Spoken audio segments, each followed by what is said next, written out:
യേശുക്രിസ്തുവിൽ ബഹുമാന്യരായ സഹോദരീ നിങ്ങൾക്കേവർക്കും വീണ്ടും സ്നേഹ വന്ദനങ്ങളെ അറിയിക്കുന്നു.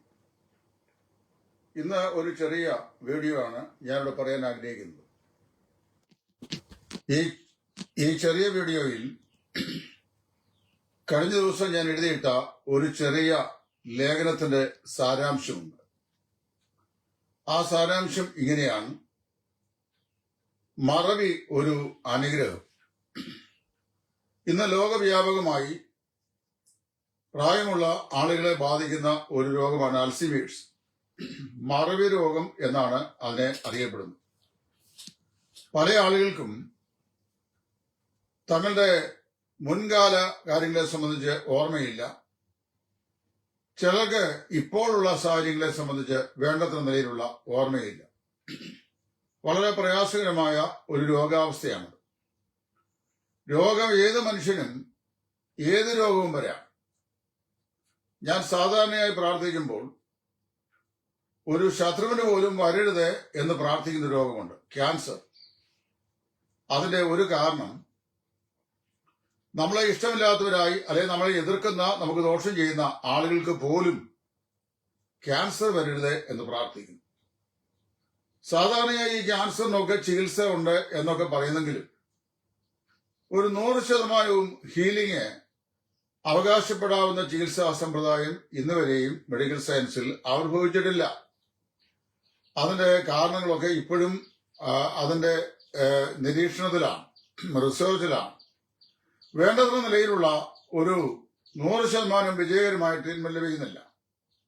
എന്നാൽ ചില സർജിക്കൽ പ്രൊസീജിയേഴ്സ് ഉണ്ട്.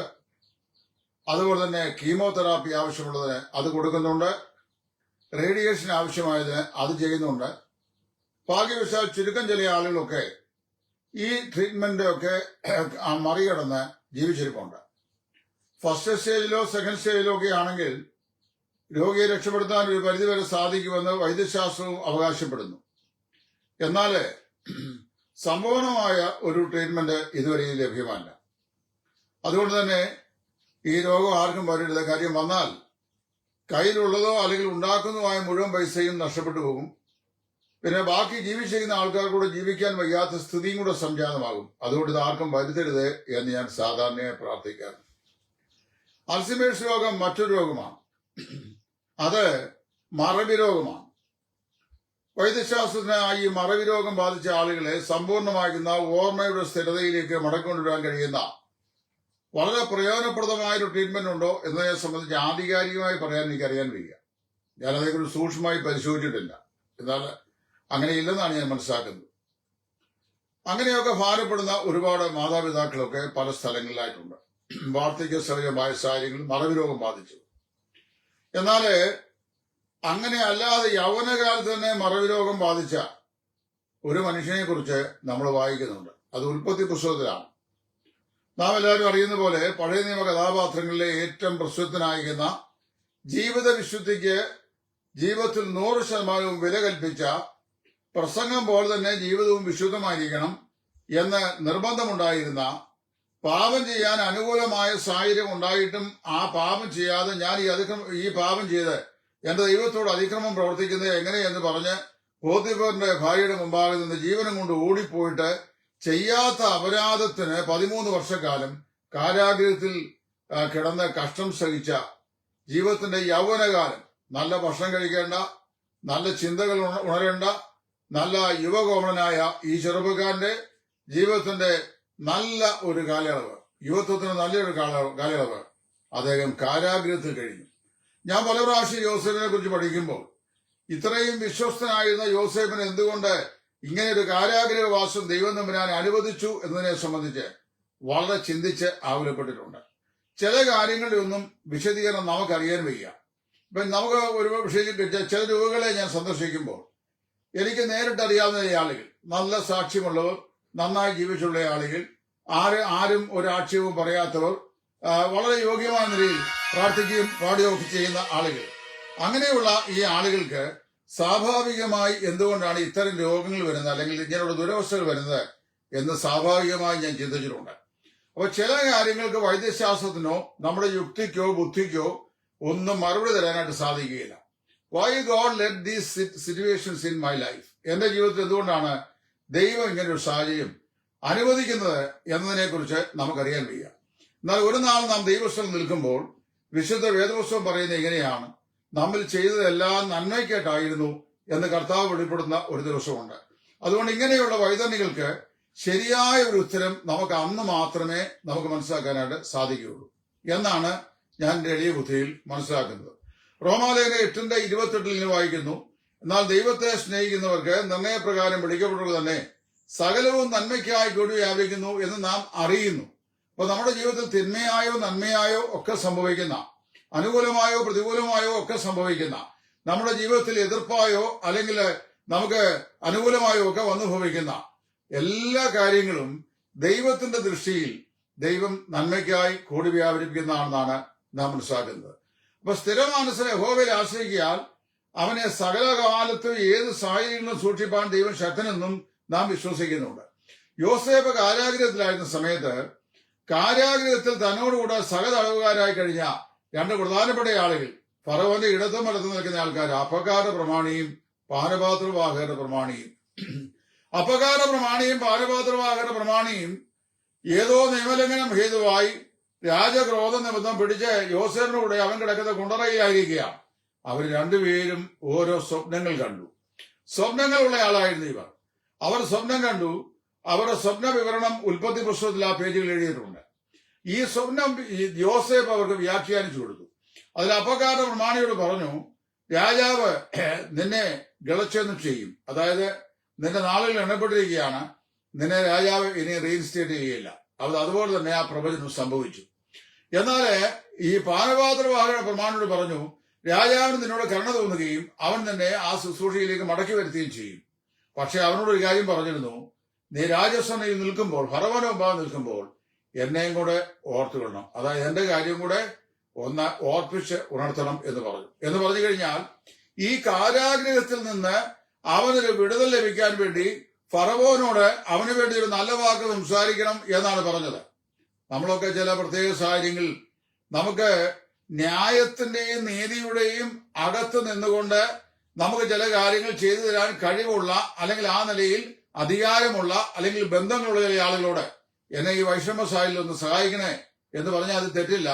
സഹായിക്കാൻ നമ്മൾ കടപ്പെട്ടവരുമാണ്. കാരണം അങ്ങനെ ചെയ്യണമല്ലോ. നന്മ ചെയ്യുവാൻ അവസരമുള്ളപ്പോൾ അത് അറിയിക്കുന്നവനെ ചെയ്യാതിരിക്കുന്നത് പാപമെന്നാണ് ദൈവത്തിൽ പറയുന്നത്. അപ്പൊ അങ്ങനെ ചെയ്യണം. നമുക്ക് നന്മ ചെയ്യാനുള്ള അവസരം, പണം കൊണ്ട് സഹായിക്കാൻ നമുക്ക് അവസരമുണ്ട്. നമ്മൾ ആരുടെയും വാക്ക് കേൾക്കാതെ അത് ചെയ്യണം. ശരീരം കൊണ്ട് സഹായിപ്പാൻ നമുക്ക് ആരോഗ്യമുണ്ട്. നമ്മൾ ആരുടെയും വാക്ക് കേൾക്കാതെ അത് അറിയിക്കുന്നവർക്ക് ചെയ്യണം. അപ്പൊ നമുക്ക് ഏത് പരിധിയിലാണ് ദൈവത്തിനു വേണ്ടി ഉപയോഗപ്പെടാൻ കഴിയുക, ആ നിലയിൽ നമ്മൾ ചെയ്യണം. അതാണ് നന്മ ചെയ്യാൻ മനസ്സുള്ളപ്പോൾ, എന്ന് പറഞ്ഞാൽ അവസരമുള്ളപ്പോൾ അത് ചെയ്യാതിരിക്കുന്ന പാപം എന്ന് പറയുന്നു. ഈ പാനപാത്രവാഹകരുടെ പ്രമാണിയോട് ഇവിടെ ഈ യോസേഫ് പറഞ്ഞിരുന്നു: നീ ഫറവോന്റെ മുമ്പാകെ നിൽക്കും, അവൻ നിന്നെ തിരിച്ച് നിന്റെ ജോലിയിലാക്കും. അങ്ങനെ നീ അവന്റെ മുമ്പാകെ നിൽക്കുമ്പോൾ എന്റെ ഈ സ്വപ്നം വ്യാഖ്യാനിച്ച് എന്നോട് ഈ നിലയിൽ നന്നായി ഇടപെട്ട ഒരു മനുഷ്യനെ തടവി കിടപ്പുണ്ട്, അവന് നിരപരാധിയാണ്, അവിടെ തെറ്റ് ചെയ്തതല്ല എന്ന് പറഞ്ഞ് എന്റെ കാര്യം കൊണ്ടൊന്ന് പറയണേ എന്ന് പറഞ്ഞു. പക്ഷേ നാം വായിക്കുന്നത് ആ പാനപാത്രവാഹകന്റെ പ്രമാണി അവനെ ഓർത്തില്ല എന്നുള്ളതാണ്. ഇവിടെ ഞാൻ പറയാൻ ആഗ്രഹിക്കുന്ന വിഷയം, ദൈവം ചില കാര്യങ്ങൾ ചില ആളുകൾ ചെയ്യേണ്ടത് ചെയ്യാതെ മറന്നു പോകുന്നതും ഒരു പക്ഷെങ്കിൽ ശ്രേഷ്ഠമായ നന്മയ്ക്ക് വേണ്ടിയായിരിക്കും എന്ന് ഞാൻ വിശ്വസിക്കുന്നു. യോസേഫിന്റെ ജീവിതത്തിൽ തന്നെ ആ പാഠം നമുക്ക് പഠിക്കാൻ സാധിക്കുന്നുണ്ട്. എന്താണ് ഈ ശ്രേഷ്ഠമായ നന്മയ്ക്ക് എന്ന് പറയുന്നത്? ഞാനിങ്ങനെ ഇന്ന് പറയാം. യോസേഫ് ഈ സ്വപ്നം വ്യാഖ്യാനിച്ചു കൊടുത്തിട്ട് പാനപാത്രവാഹകരുടെ പ്രമാണി ഫറവോന്റെ സന്നിധിയിൽ ചെന്ന് നിൽക്കുകയും അവന്റെ പഴയ ജോലിയിലേക്ക് ഫറവോൻ അവനെ റീഇൻസ്റ്റേറ്റ് ചെയ്യുകയും അവൻ അങ്ങനെ ആ ശുശ്രൂഷയിൽ മുന്നേറുകയും ചെയ്യുമ്പോൾ യോസേഫിന് വേണ്ടി ഒരു ശുപാർശ ഈ പാനപാത്രവാഹകരുടെ പ്രമാണി ഈ ഫറവോനോട് പറഞ്ഞു എന്ന് കരുതുക. യോസേഫ് ഓർപ്പിച്ച പോലെ പറഞ്ഞു എന്ന് വരിക. അങ്ങനെ അവന് പറഞ്ഞു കഴിയുമ്പോൾ, വാസ്തവത്തില് അവൻ പറഞ്ഞു കഴിയുമ്പോൾ എന്താ സംഭവിക്കുന്നത്? അവന് ഇങ്ങനെ ഒരു പ്രസ്താവന പറഞ്ഞു കഴിഞ്ഞപ്പോൾ അവൻ സാധാരണ നിലയിൽ പറയും: ഞാനാണ് നിനക്ക് വേണ്ടി റെക്കമെൻഡ് ചെയ്ത് ഫറവോന്റെ മുമ്പാകെ നിന്നെ റീഇൻസ്റ്റേറ്റ് ചെയ്യാനായിട്ട് സഹായിച്ച ആള് എന്ന് അവൻ പറയും. അങ്ങനെ അവന്റെ അവകാശവാദം ഉന്നയിക്കും. രണ്ട്, ഈ യോസേഫ് വിടുവിക്കപ്പെട്ട് ഇനി ഏതെങ്കിലും നിലയിൽ ഫറവോന്റെ അടുത്ത് നിൽക്കേണ്ടി വന്നു കഴിഞ്ഞാലും പാനപാത്രവാഹകന്റെ ഒരു ഔദാര്യം കൊണ്ട് ഇവൻ അവിടെ നിൽക്കുന്നു എന്ന് വരും. അങ്ങനെ വരുത്തുന്നത് ദൈവത്തിന് ഇഷ്ടമല്ല. മനസ്സിലായോ? കർത്താവ് പറഞ്ഞെന്താ, നിങ്ങൾ ചെയ്യുന്നത് എന്തും നിശബ്ദമായി ചെയ്യാനാ പറഞ്ഞത്. അത് ഇഷ്ടമല്ല. അതുകൊണ്ട് അവൻ കുറെ വർഷങ്ങൾ കൂടി അവിടെ കിടക്കണ്ടായി വന്നു. അവൻ മറന്നുപോയി. ഈ പാനപാത്രവാഹകന്റെ പ്രമാണി യോസേഫിനെ മറന്നുപോയി. നമ്മുടെയൊക്കെ ജീവിതത്തില് നമ്മൾ നന്മ ചെയ്തിട്ട് നമ്മളെ കാലാന്തരത്തിൽ മറന്നുപോയിട്ടുള്ള എത്രയോ ആളുകളുണ്ട്. എന്റെ ജീവിതത്തിലുണ്ട്. ഞാൻ പല ആളുകൾക്കും എന്റെ കപ്പാസിറ്റിക്ക് അനുസരിച്ച് പല നിലയിലുള്ള വാക്കുകൊണ്ട് നന്മ ചെയ്തിട്ടുള്ളവരുണ്ട്, പല നിലയിലുള്ള ശരീരം കൊണ്ട് അധ്വാനിച്ചിട്ടുള്ളവരുണ്ട്. എന്റെ അടുക്കളയിൽ ഉപയോഗിച്ചുകൊണ്ടിരിക്കുന്ന ഗ്യാസ് സിലിണ്ടർ എടുത്തുകൊണ്ട് കൊണ്ടുപോയി ഇല്ലാത്തവന് കൊടുത്തിട്ട് ഞാൻ അയൽവക്കക്കാരന്റെ പറമ്പിൽ നിന്ന് തെങ്ങിന്റെ ഓലയുടെ മടലെ ഞാനും വൈഫും കൂടെ എടുത്തുകൊണ്ട് വന്ന് വീട്ടിൽ കത്തിച്ച് കുഞ്ഞുങ്ങൾക്ക് കഞ്ഞി ഉണ്ടാക്കി കൊടുത്ത് സ്കൂളിൽ വിട്ടിട്ടുണ്ട്. അവർ തിരിഞ്ഞെന്നെ കൊത്തിയിട്ടുണ്ട്. ഞാൻ പറഞ്ഞറിയാമോ, അങ്ങനെയൊക്കെ ചെയ്തിട്ടുള്ള നന്മകൾ ചെയ്തിട്ടുണ്ടെങ്കിലും നമ്മളെ മറന്നു കളഞ്ഞ, ഉപേക്ഷിച്ച് കളഞ്ഞ, നമ്മളെ ഓർക്കാതെ പോയ, നമ്മുടെ ജീവിത സാഹചര്യങ്ങളെ വിലമതിക്കാതെ പോയ ധാരാളം ആളുകൾ ഈ ലോക ജീവിതത്തിലുണ്ട്. ഇങ്ങനെയൊക്കെ സംഭവിക്കുന്നത് കർത്താവിനും അറിയാം. അപ്പോഴും എന്താ പൗലോസ് പറയുന്നത്, അവസരമുണ്ടെങ്കിൽ നിങ്ങൾ ആർക്കും എന്ത് ചെയ്യണം, നന്മ ചെയ്യണം. അങ്ങനെയാണ് നമ്മുടെ ക്രിസ്തീയ സാക്ഷ്യം നമ്മൾ നിലനിർത്തുന്നത്. അതുകൊണ്ട് ഞാൻ എന്തെങ്കിലും ചെയ്താൽ അതിന് എന്നെ ആളുകൾ പൂജിക്കണം എന്നൊരു മനോഭാവം വരുന്നത് ദൈവത്തിന് ഇഷ്ടമല്ല. നിവൃത്തിയുണ്ട് നമ്മുടെ പേര് ആരും പറയുപോലും ചെയ്യരുതെന്നുള്ളതാണ് എന്റെ ജീവിത ലക്ഷ്യം. ഞാൻ പറഞ്ഞറിയാമോ, ഇവിടെ ഏതായാലും ദൈവവചനം ഇപ്രകാരം പറയുന്നു, ഈ പാനപാത്രവാഹകന്റെ പ്രമാണി ഈ യോസേഫിനെ മറന്നുപോയി. അപ്പം ഉർവശി ശാപം ഉപകാരം ഒരു ചൊല്ലുണ്ടല്ലോ നമ്മുടെ നാട്ടില്, എന്ന് പറഞ്ഞ പോലെ യോസേഫിന് ഈ അനുഭവം. അവനെ മറന്നുപോയി. അവൻ വീണ്ടും കാരാഗ്രഹത്തിൽ തന്നെ അടയ്ക്കപ്പെട്ടു. യോസേഫിന് വിമുക്തി ലഭിക്കും എന്ന് ചിന്തിക്കാൻ കഴിയാതെ പോയി. പക്ഷേ അവിടെ ഒരു വചനഭാഗം എഴുതിയിട്ടുള്ളത് എന്നെ വളരെ അത്യാകർഷിച്ചിട്ടുണ്ട്. അതിങ്ങനെയാണ്, യഹോവ അവനോടുകൂടെ ഉണ്ടായിരുന്നതുകൊണ്ട് അവൻ പോയിടത്തൊക്കെയും കൃതാർത്ഥനായി എന്നാണ് എഴുതിയിരിക്കുന്നത്. യോസേഫിന്റെ ജീവിതത്തിന്റെ രഹസ്യമോ പരസ്യമോമായ മണ്ഡലങ്ങളിൽ അവൻ ഏറ്റവും അധികം അനുഗ്രഹിക്കപ്പെടുവാൻ കാരണമായി തീർന്ന ഒരു അടിസ്ഥാന കാരണം അവിടെ പറഞ്ഞിട്ടുണ്ട്. God was with him. യഹോവ അവനോടുകൂടെ ഉണ്ടായിരുന്നു. നമ്മളെ ആരെല്ലാം ഉപേക്ഷിച്ചാലും, ആരെല്ലാം മറന്നുപോയാലും, ആരെല്ലാം കൈമളത്തി കാണിച്ചാലും, നമ്മെ സഹായിച്ച ആളുകൾ സഹായങ്ങൾ പിൻവലിച്ചാലും, നമുക്ക് നന്മ ചെയ്യണം എന്ന് ചെയ്യുമെന്ന് നാം പ്രതീക്ഷിച്ചവർ നമ്മെ ഉപേക്ഷിച്ച് കളഞ്ഞാലും, നമ്മെ മറന്നു കളഞ്ഞാലും, പിന്നെ നമുക്ക് ജീവിതത്തിൽ ഏതെങ്കിലും നിലയിൽ ഒരു ആശ്വാസമായി തീർന്നിട്ടുള്ള അല്ലെങ്കിൽ തീരുമെന്ന് നാം വിശ്വസിച്ച ആളുകൾ നമുക്ക് ആശ്വാസം അല്ലാതെയായി ഭവിച്ചാലും നമ്മുടെ ജീവിതത്തിൽ നിരാശയ്ക്ക് ആവശ്യമില്ല. കാരണം ദൈവം നമ്മോട് കൂടെ ഉണ്ടെങ്കിൽ there is a time that God appointed for our deliverance.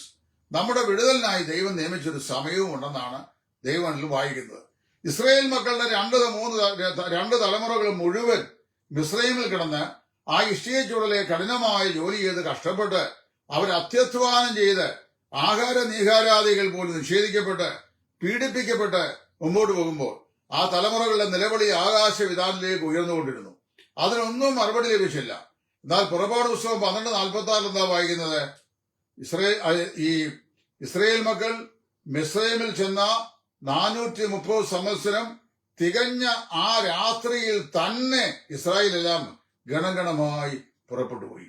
അപ്പൊ നമ്മുടെ വിടുതലിന് വേണ്ടി, നമ്മുടെ ആശ്വാസത്തിന് വേണ്ടി, നമ്മുടെ രക്ഷയ്ക്ക് വേണ്ടി, നമ്മുടെ ഉത്ഥാനത്തിന് വേണ്ടി, ദൈവം തന്റെ മുഖം നമ്മുടെ മേൽ പ്രകാശിപ്പിക്കുന്നതിന് വേണ്ടി, നമ്മുടെ രോഗസൗഖ്യത്തിന് വേണ്ടി, നമ്മുടെ ശാന്തതയ്ക്കും സമാധാനത്തിനു വേണ്ടി ദൈവം നിയമിച്ച ഒരു സമയമുണ്ട്. അതാണ് ആ ഇസ്രായേൽ മക്കൾ മിസ്രൈമിൽ വെച്ച് പാർത്ത 430 സംവത്സരം തികഞ്ഞ ആ രാത്രിയിൽ തന്നെ എന്ന് പറഞ്ഞാൽ that particular moment they all were delivered out of Egypt. അവരെല്ലാവരും ഇസ്രായേലിൽ നിന്ന് വിടുവിക്കപ്പെട്ടു. ആരെല്ലാം തടഞ്ഞാലും, ആരെല്ലാം ഉപേക്ഷിച്ചാലും, ആരെല്ലാം തകർത്തു പോകാൻ ശ്രമിച്ചാലും ദൈവം നിയമിച്ചൊരു സമയം എനിക്ക് നിങ്ങൾക്ക് വേണ്ടി ഉണ്ടെങ്കിൽ ആ സമയം വരുമ്പോൾ അവൻ എഴുന്നേൽക്കും. രക്ഷയ്ക്കായി കാക്ഷിക്കുന്നവനെ അവൻ അതിലാക്കും. ഇവിടെ നമ്മൾ വായിക്കുന്നത് യോസേഫിന്റെയും സംവത്സരങ്ങൾ തന്നെ കാരാഗ്രഹത്തിൽ കിടന്നു. എന്നാൽ നാം വായിക്കുന്നു, കുറെ കാലം കഴിയുമ്പോൾ ഫറവോന്റെ സ്വപ്നം കണ്ടു. ഈ അപ്പകാര പ്രമാണി സ്വപ്നം കണ്ടു. ആ സ്വപ്ന വ്യാഖ്യാനം അവന്റെ അവസാനമായി തീർന്നു. പാനപാത്രവാഹകന്റെ പ്രമാണി ഒരു സ്വപ്നം കണ്ടു. ആ സ്വപ്ന വ്യാഖ്യാനം ഫറവോൻ അവനെ മടക്കി ശുശ്രൂഷയിലാക്കി തീർക്കുന്നതിന് കാരണമായി ഭവിച്ചു. എന്നാൽ കുറെ കാലം കഴിഞ്ഞപ്പോൾ ഫറവോൻ ഒരു സ്വപ്നം കണ്ടു. അത് മിസ്രൈമിൽ ആർക്കും വ്യാഖ്യാനിച്ചു കൊടുക്കാൻ കഴിഞ്ഞില്ല. എന്നാൽ കാരാഗ്രഹത്തിൽ ചങ്ങലകളാൽ ബന്ധിക്കപ്പെടാനായി കഴിയുന്ന യോസേഫ് ദൈവാത്മാവുടെ പുരുഷനെന്ന് ഫറവോന്റെ സന്നയിൽ ആളുകൾ ബോധിപ്പിച്ചു. അവനെ വരുത്താൻ പറഞ്ഞു. അവൻ അവന്റെ സ്വപ്നം വ്യാഖ്യാനിച്ചു കൊടുത്തു. ആ വ്യാഖ്യാനം പോലെ തന്നെ സംഭവിച്ചു. ദാരിദ്ര്യമുള്ള 7 സമ്പന്നതയുള്ള സമൃദ്ധിയുള്ള 7 സംവത്സരം, പിന്നീട് വരുന്ന ദാരിദ്ര്യം പൂണ്ട 7 സംവത്സരം. ആ 7 സംവത്സരം കൊണ്ട് മിസ്രയീമിലെ സകല ധാന്യപ്പുരകളിലേക്കും ധാന്യങ്ങൾ കൂട്ടിവെക്കുവാൻ ഫറവോ രാജാവ് കൽപ്പിച്ചു. ഇവിടെ എന്താ വായിക്കുന്നത്? യോസേഫിനെ അതിനുശേഷം ഈ പ്രവചന നിവൃത്തിക്ക് ശേഷം, സ്വപ്ന വ്യാഖ്യാനത്തിന് ശേഷം യോസേഫിനെ തടവിൽ നിന്ന് വരുത്തി അവനെ മേൽത്തരമായി വസ്ത്രം ധരിപ്പിച്ച് അവന്റെ കഴുത്തിൽ സുവർണ സരപ്പണി അണിയിച്ച് മിസ്രയീമിന്റെ മുമ്പാകെ നിർത്തി അവന്റെ മുമ്പാകെ മുട്ടുകുത്തുവീൻ എന്ന് പറഞ്ഞ് മിസ്രയീമിൽ ഫറവോ കഴിഞ്ഞാൽ രണ്ടാമനായി അവനെ പ്രഖ്യാപിച്ചു. ഞാനിങ്ങനെ ചിന്തിക്കുക, പാനപാത്രവാഹകരുടെ പ്രമാണിയുടെ ശുപാർശയിലാണ് ഫറവോനോട് പറഞ്ഞ യോസേഫ് ഒരാളുണ്ട്, അദ്ദേഹം എന്റെ സ്വപ്നം വ്യാഖ്യാനം ചെയ്യുന്നത്, അദ്ദേഹം എന്റെ തിരുമുമ്പാകെ നിൽക്കുമ്പോൾ എന്റെ കാര്യം കൂടെ ഒന്ന് ബോധിപ്പിക്കണമെന്നുണ്ട് പറഞ്ഞിട്ടുണ്ട് എന്ന് പറഞ്ഞ് യോസേഫിനെ കാര്യം ബോധിപ്പിക്കുകയും ആ ശുപാർശ അടിസ്ഥാനത്തിൽ യോസേഫിന് വിടുതൽ ലഭിക്കുകയും ചെയ്തിരുന്നെങ്കിൽ പിന്നെ ഈ യോസേഫ് ജയിലിൽ നിന്ന് പുറത്തായി മിസ്രയീമിൽ എവിടെയെങ്കിലും പാർക്കും എന്നുള്ളതല്ലാതെ ഇതുപോലെ ഉന്നതമായ ഒരു കിരീടധാരണ അനുഭവം, ഇതുപോലെ ഉന്നതമായ ഒരു സ്ഥാനം, ഇതുപോലെ ഉന്നതമായിരുന്ന ഒരു അന്ത്യം യോസേഫിനുണ്ടാവുകയില്ല. അങ്ങനെയായിരുന്നെങ്കിൽ യോസേഫിന്റെ പിതാവായ യാക്കോബിന്റെ സഹോദരന്മാരും അവിടുന്ന് കനാൻ ദേശത്ത് വന്ന് മിസ്രയീമിലെ ഏറ്റവും ഫലസമൃദ്ധമായിരുന്ന ഗോശൻ ദേശത്ത് താമസിച്ച് വർദ്ധിച്ചു വരുവാൻ ഒരവസരം ഉണ്ടാകുമായിരുന്നില്ല. എന്നാൽ നമ്മളെ സംബന്ധിച്ചുള്ള എല്ലാ ദൈവവിധികളും ദൈവത്തിന്റെ പുസ്തകത്തിൽ കൃത്യമായി എഴുതിയിട്ടുണ്ട്. ഫറവോന് മിസ്രയീമിലെ സകല മന്ത്രിമാരോടും സകല ആളുകളോടും യോസേഫിന്റെ മുമ്പാകെ മുട്ടുകുത്തുകയും എന്ന് പറഞ്ഞു. അവനെ ദേശത്തെ രണ്ടാമനായി പ്രഖ്യാപിച്ചു. വായിക്കുന്നത് യോസേഫ് തന്റെ ആയുസ് മുഴുവൻ മിസ്രയീമിൽ പാർത്തു. മിസ്രയീമിലൊക്കെയും ശ്രേഷ്ഠനായ മന്ത്രിയായി മാറി. പിന്നീട് താൻ വയസ്സെന്ന വൃദ്ധനായി മരിക്കാതായപ്പോൾ തന്റെ സഹോദരന്മാരെ വിളിച്ച് അവരോടും പറഞ്ഞു, നിശ്ചയമായി യഹോവ നിങ്ങളെ സന്ദർശിക്കും. ദൈവം നമ്മുടെ പിതാക്കന്മാർ വാഗ്ദാനം ചെയ്ത ആ ദേശത്തേക്ക് നിങ്ങളെ മടക്കിക്കൊണ്ടുപോകും. അങ്ങനെ കൊണ്ടുപോകുമ്പോൾ നിങ്ങൾ എന്റെ ഭൗമശരീരം ഇവിടെ സംസ്കരിക്കാതെ എന്റെ അസ്ഥികളെ കൂടെ കൂട്ടിക്കൊണ്ട് പിതാക്കന്മാരുടെ അവകാശ ഭൂമിയിലേക്ക് പോകണം എന്ന് പറഞ്ഞ് അവരെ കൊണ്ട് സത്യം ചെയ്യിച്ചു. അതുപോലെ തന്നെ കാര്യങ്ങൾ വന്ന് സംഭവിക്കുകയും ചെയ്തു. നമ്മുടെ ജീവിതത്തിൽ ഇടയ്ക്കിടയ്ക്കുണ്ടാകുന്ന ചില തടസ്സങ്ങൾ, അല്ലെങ്കിൽ മറ്റുള്ളവർ മനഃപൂർവ്വമായി ഒപ്പിച്ചു വെക്കുന്ന തടസ്സങ്ങൾ, അതൊക്കെ നമ്മുടെ ജീവിതത്തെ നിരാശയിലേക്ക് താഴ്ത്തിക്കളയുന്നതാണ്. നമ്മളെ സ്നേഹിച്ചവർ സ്നേഹിക്കാത്തവരായി കാണുമ്പോൾ, സഹായിച്ചവർ സഹായിക്കുന്നവരായി കാണുമ്പോൾ, നമുക്ക് ആശ്വാസമായി ഭവിക്കുന്നു വിശ്വസിച്ചവർ നമ്മോട് യാതൊരു കമ്മ്യൂണിനും ഇല്ലാതെ ഇരിക്കുമ്പോൾ ഒക്കെ നമ്മൾ നിരാശപ്പെട്ടു പോകും. എനിക്ക് വേണ്ടി ആര് ദൈവഭാഗം നിൽക്കും, എനിക്ക് വേണ്ടി ആര് സംസാരിക്കും, എന്റെ കാര്യം ആര് ബോധിപ്പിക്കും എന്ന് ചിന്തിച്ച് നമ്മൾ നിരാശപ്പെടും. പക്ഷേ നമുക്ക് വേണ്ടി സംസാരിക്കാൻ സ്വർഗത്തിലെ ദൈവം നേരിട്ട് ഇടപെടുന്ന രംഗമുണ്ടെന്ന് നാം മനസ്സിലാക്കേണ്ടത്. അറിയാമോ? അതിനുവേണ്ടി ഒരു സ്വപ്നം ഫറവോന്റെ മനസ്സിൽ നൽകി. ആ സ്വപ്നം വ്യാഖ്യാനിച്ചു കൊടുക്കാൻ കഴിവില്ലാത്തവരായി മിസ്രയീമിലെ ആളുകൾ തീർന്നു, ജ്ഞാനികളായ ആളുകൾ തീർന്നു. ആ സ്വപ്നം വ്യാഖ്യാനിക്കാൻ കഴിയുന്ന ഒരുവൻ തടവറയിലുണ്ട്. ആ സ്വപ്നം അവന് വ്യാഖ്യാനിക്കാൻ കഴിഞ്ഞു. അവനത് വ്യാഖ്യാനിച്ചു. അത് അതുപോലെ അക്ഷരീയമായി സംഭവിച്ചു. ദൈവം ഉദാഹരണങ്ങളുടെ ദൈവമാകുന്നു. ഞാൻ പറഞ്ഞറിയാമോ, യോസേഫിന് നീണ്ട കുറെ കാലങ്ങൾ കൂടെ ആ ജയിലിൽ കഴിയേണ്ടായി വന്നു. അതും ദൈവത്തിന്റെ ഇഷ്ടമായിരുന്നു. അതാണ് ദൈവം നമ്മൾ ചെയ്തതെല്ലാം നന്മയ്ക്കായിരുന്നു എന്ന് പറഞ്ഞ് ദൈവത്തിന് മഹത്വം കൊടുക്കാൻ ഇടയാകേണ്ടതൊരു ദൈവം അങ്ങനെയുള്ള സാഹചര്യങ്ങളും നമ്മുടെ ജീവിതത്തിൽ അനുവദിക്കും. പിന്നീട് യോസേഫ് ഈ മിസ്രയീമിനൊക്കെ ശ്രേഷ്ഠനായ മന്ത്രി ആയി കഴിഞ്ഞപ്പോൾ അവൻ തന്നെ ചിന്തിച്ചു കാണും, അവിടെ എഴുതിയിട്ടൊന്നുമില്ല, ഈ പാനപാത്രവാഹകൻ എനിക്ക് വേണ്ടി ഒരു ശുപാർശ ഫറവോനോട് പറയാഞ്ഞതിനായി ദൈവമേ അങ്ങേക്ക് സ്തോത്രം. കാര്യം പറഞ്ഞിരുന്നെങ്കിൽ കാരാഗ്രഹത്തിൽ നിന്ന് വിടുതൽ ലഭിച്ച് അവൻ മിസ്രയീമിൽ എവിടെയെങ്കിലും ഒരിടത്ത് ഒരു പക്ഷെങ്കിൽ ആരാലും അറിയപ്പെടാത്തവനായി കഴിഞ്ഞ് തന്റെ ജീവിതം അവസാനിപ്പിക്കുമായിരുന്നു. എന്നാൽ ദൈവം നേരിട്ട് ഇടപെട്ടപ്പോൾ നാം വായിക്കുന്നു, ഫറവോൻ ദൈവം യോസേഫിനെ ഓർത്തു. അതായത് ഫറവോൻ മറക്കട്ടെ, പാനപാത്രവാഹകൻ മറക്കട്ടെ, നമ്മെ സ്നേഹിച്ചു എന്ന് കരുതുന്നവർ മറന്നെങ്കിൽ മറക്കട്ടെ, പിന്നെ സഹായിച്ചവർ അവരുടെ സഹായം പിൻവലിക്കട്ടെ, നമ്മോട് കൂടെ നിൽക്കാമെന്ന് നമ്മോട് ഉടമ്പടി ചെയ്തവർ അവരൊക്കെ പിന്മാറട്ടെ. ആര് മാറിയാലും യഹോവ നമ്മോട് കൂടെ ഉണ്ടെങ്കിൽ ദൈവം നമ്മെ ഓർക്കുന്ന ഒരു ദിവസമുണ്ട്. ദൈവം നമ്മെ ഓർക്കുന്ന ഒരു സമയമുണ്ട്. ആ സമയം വരുമ്പോൾ അവിടുന്ന് എഴുന്നേൽക്കും. ഈ ജാതീയ രാജാവായ ഫറവോന്റെ ഹൃദയത്തിൽ പോലും ആ യോസേഫിനെ കുറിച്ച് ഉണർത്തിക്കുവാൻ ദൈവം ഒരു മുഖാന്തരം ഒഴിവാക്കി. നാം യിരെമ്യാ പ്രവാചകന്റെ പുസ്തകം എന്താ വായിക്കുന്നത്? യഹോവയുടെ വഴികൾ, അതേക്കുറിച്ച് പറയാം, നിങ്ങളുടെ വഴികളല്ല എന്റെ വഴികൾ, നിങ്ങളുടെ വിചാരങ്ങളല്ല എന്റെ വിചാരങ്ങൾ.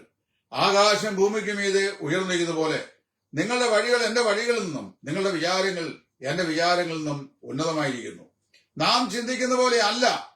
നമുക്കറിയാമല്ലോ, 75 വയസ്സ് പ്രായമുള്ളപ്പോൾ അബ്രഹാമിന് ഒരു വാഗ്ദത്തം ലഭിച്ചു. 100-ാമത്തെ വയസ്സിൽ വാഗ്ദത്ത നിവർത്തി ഉണ്ടായി, സന്തതി ജനിച്ചു. എന്നാൽ അതിനു മുമ്പ് അബ്രഹാം ഈ ഹാഗാറിലവനുണ്ടായ ഇസ്മയിലുമായി കൂടാരത്തിൽ പാർക്കുകയാണ്. അങ്ങനെ ഇരിക്കുമ്പോഴാണല്ലോ മമ്രയുടെ തോപ്പിൽ വെച്ച് ദൈവത്തിന്റെ ദൂതൻ വന്ന് അടുത്ത സമർശം ഈ വഴിയായി വരുമ്പോഴേക്കും നിന്റെ ഭാര്യ സാറായി ഗർഭിണിയായി ഒരു മകനെ പ്രസവിച്ചിരിക്കും എന്ന് പറഞ്ഞപ്പോൾ അബ്രഹാം ദൈവത്തോട് പറയുന്ന വാക്കുണ്ട്, ദൈവമേ യഹോവേ, ഇസ്മായേൽ തിരുമുമ്പാകെ ജീവിച്ചിരുന്നാൽ മതി എന്ന് പറഞ്ഞു കഴിഞ്ഞാൽ എന്റെ പ്രായമായി, ശരീരത്തിന്റെ സെല്ലൊക്കെ വാർദ്ധക്യത്തിലേക്ക് പോകുന്നു, പ്രത്യുൽപാദന ശേഷി നഷ്ടപ്പെട്ടിരിക്കുന്നു, സാറയുടെ ഗർഭപാത്രം നിർജീവമായിരിക്കുന്നു, ഇനി ഈ വക കാര്യങ്ങൾ അസംഭവ്യമാണ്, അതുകൊണ്ട് ഇസ്മായേൽ തിരുമുമ്പാകെ ജീവിച്ചിരുന്നാൽ മതി. എന്നാൽ ദൈവം പറഞ്ഞതറിയാമോ? അല്ല, വാഗ്ദത്ത സന്തതി തന്നെ ഉണ്ടാകണം. അടുത്ത സമരസം സംഭവിച്ചിരിക്കും.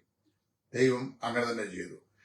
നമ്മള് നിലവിലുള്ള സാഹചര്യം മുമ്പോട്ടങ്ങ് പോയാൽ മതിയെന്ന് ചിന്തിച്ച് അത് സമാശ്വസിക്കുന്നവരാണെങ്കിൽ ശ്രേഷ്ഠമായത് ദൈവം നമുക്ക് വേണ്ടി ഒരുക്കി വെച്ചിരിക്കുന്നു എന്നുള്ളത് വിശ്വസിക്കണം. എപ്പോഴാണെന്നറിയാമോ?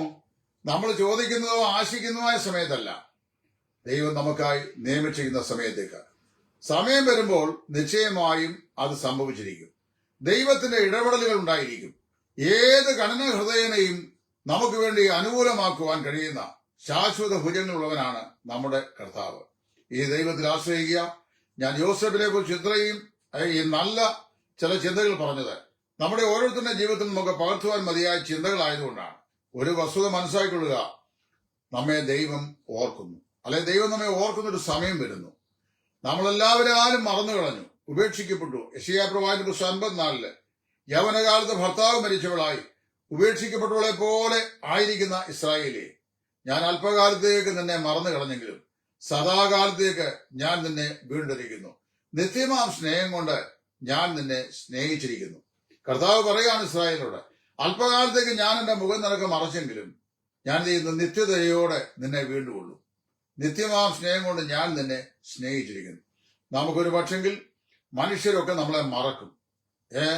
ഈ മൺമാറും വിൺമാറും, മർത്യരെല്ലാം വാക്കുമാറും. എന്നാൽ വാക്കുമാറാത്ത ഒരുവനുണ്ട്, നമ്മുടെ കർത്താവായ യേശു. അവിടുന്ന് പറഞ്ഞിട്ടുണ്ട്, ഞാൻ നിങ്ങളെ ഒരു നാളും കൈവിടുകയില്ല, ഉപേക്ഷിക്കുകയില്ല. യേശു ക്രിസ്തു ഇന്നലെയും ഇന്നും എന്നേക്കും അനന്യം തന്നെ. വാക്കുമാറാത്ത കർത്താവിന്റെ അസ്തിത്വത്തിലും അവിടുത്തെ ആളത്വത്തിലും അവിടുത്തെ കൃപയിലും അവിടുത്തെ സഹായത്തിലും ആശ്രയിച്ചുകൊണ്ട് നമ്മെ ഓർക്കുന്ന ഒരു ദിവസം. സൈമൺ സാറ് പാടിയ ഒരു പാട്ടിന്റെ എൻപേർക്കായി ജീവൻ വയ്ക്കും പ്രഭു നിന്നെ എന്നും ഈ ദാസൻ ഓർക്കും എന്നുള്ള ആ പാട്ടിന്റെ ഒടുവിലത്തെ വരി എന്നെ വളരെ ആശ്വസിച്ചുള്ളതാണ്. നിന്നുടെ രാജ്യത്തിൽ നീ വരുമ്പോൾ എന്നെ നീ ഓർത്തിയിടും സമയേ, നിന്റെ വൻകൃപ പൂർണ്ണമായി ഞാൻ അറിയും, തവ രൂപത്തോടെ ഞാൻ ഏകമാകും എന്ന് പറഞ്ഞു കഴിഞ്ഞാൽ, കർത്താവ് തന്റെ രാജ്യത്തിൽ വരുമ്പോൾ കോടാനുകോടി വിശുദ്ധന്മാരുമായി വരുമ്പോൾ ഈ ഏഴയായ വെറും ബലഹീനായ എന്നെയും ഓർക്കും. നിന്നുടെ രാജ്യത്തിൽ നീ വരുമ്പോൾ എന്നെ നീ ഓർത്തിടും. The God will remember every individual personally. ദൈവം ഓരോ വ്യക്തിയെയും വ്യക്തിപരമായി ഓർക്കും. അന്ന് എന്നെയും ദൈവം ഓർക്കും, നിങ്ങളെയും ഓർക്കും. നാം കർത്താവിന് വേണ്ടി സഹിച്ച എല്ലാ കന്മഷങ്ങൾക്കും തക്കതായ പ്രതിഫലം തരും. നാം കരഞ്ഞതിനും നാം പിഴിഞ്ഞതിനും നാം ബുദ്ധിമുട്ടതിനും നാം മാനസികമായി സംഘർഷപ്പെട്ടതിനും ഒറ്റപ്പെട്ടു പോയതിനും ആളുകൾ ഉപേക്ഷിച്ചു കളഞ്ഞതിനും എല്ലാത്തിനും ഇതെല്ലാം കർത്താവിന് നാമതമല്ലേ, കർത്താവിന് വേണ്ടിയല്ലേ? അല്ലെങ്കിൽ നമുക്ക് എത്രയോ ശ്രേഷ്ഠമായ നിലയിൽ ഇവിടെ ജീവിക്കാമായിരുന്നു. കർത്താവിന് വേണ്ടിയല്ലേ? ഞാൻ കഴിഞ്ഞ ദിവസം ഒരു സഹോദരൻ സംസാരിച്ച് ഞാൻ പറഞ്ഞു, ബ്രദറെ, അദ്ദേഹം എന്നോട് പറഞ്ഞ മറ്റൊന്നുമല്ല, തിരുവട്ടാർ കൃഷ്ണൻകുട്ടിയുടെ മാസ്റ്റർ പീസ് പ്രസംഗമായ 4 അർദ്ധരാത്രികൾ ഞാനിങ്ങനെ കണ്ണശ എഴുതി വിടുകയാണ്. അപ്പൊ എന്നോട് എടുത്തോളം ചോദിക്കുക, ഓ ബ്രദർ ഇതൊക്കെ ഇങ്ങനെ അങ്ങ് എഴുതിയിടുന്നല്ലേ ഉള്ളൂ. ഞാൻ ചോദിച്ചാൽ ബ്രദറിനെ കൊണ്ട് എഴുതാൻ പറ്റും, എന്നെ കൊണ്ട് പറ്റിക്കില്ല. നാം മറ്റൊരുത്തർ എഴുതാൻ സഹിക്കാനും വയ്യ. പ്രിയമുള്ളവരെ ശ്രദ്ധിക്കണം, നാം കർത്താവിന് വേണ്ടി സഹിക്കുന്ന എല്ലാ സഹനങ്ങൾക്കും ദൈവം നമ്മെ ഓർക്കുന്ന, നമ്മുടെ പ്രവർത്തികളെ ഓർക്കുന്ന, നമ്മുടെ പങ്കപ്പാടുകളെ ഓർക്കുന്ന, നമ്മുടെ സങ്കടങ്ങളെയും കണ്ണുനീരിനെയും ഓർക്കുന്ന ശുഭതയുള്ള ഒരു ദിവസം നമുക്കായി ദൈവം ഒരുക്കുന്നുണ്ട്. പ്രത്യാശയോടെ യോസേഫിനെ പോലെ ഈ തടവറയിലായിരിക്കുമ്പോഴും, അതായത് എല്ലാ വഴികളും ബന്ധിക്കപ്പെട്ടിരിക്കുന്ന സമയത്തും ദൈവം കൂടെ ഉണ്ടെന്നുള്ള ശുഭാപ്തി വിശ്വാസം കൊണ്ട് ശുഭകരമായ ദിവസം യഹോവ യോസേഫിനെ ഓർത്തു പറയുന്ന ഒരു ദിവസം എന്നെയും നിങ്ങളെയും സംബന്ധിച്ച് ദൈവം മാറ്റിവെച്ചിട്ടുണ്ട്. അന്ന് അവൻ നമ്മെ പേർ ചൊല്ലി വിളിക്കും. ദൈവം നമ്മെ ഓർക്കും. ഏറ്റവും ശ്രേഷ്ഠകരമായ ആ പ്രത്യാശയുടെ നാളിനായി ജീവിതം സമർപ്പിച്ചുകൊണ്ട് നമുക്ക് മുമ്പോട്ട് പോകാം. ദൈവനാമം മഹത്വപ്പെടുമാറാകട്ടെ.